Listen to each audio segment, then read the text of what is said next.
sikk. waaw bu ñu duggee ci mbir mi moom sikk. waaw bu ñu paree moom Mouhamed dinaa yii dañuy bañ sikk de. waaw moom sikk ci boppam. bu fax sikk de. kuy bañ sikk moom lañ ma pelente. sikk waaw. ku la plainte. dégg naa.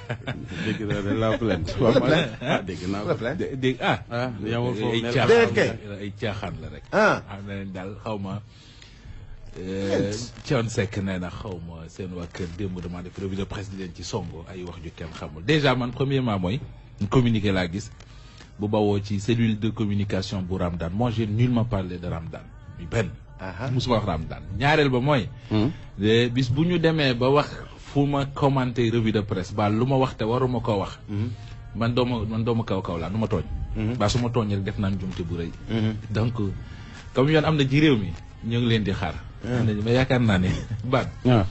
ku bàyyiwul sax yi ci biir suuf sax doo bàyyi nit ñi ci kaw suuf. wax nga dëgg de nañ dem ñu reetu mais bu ma wooyee di sikk daal dama la ko. kon bàyyi ne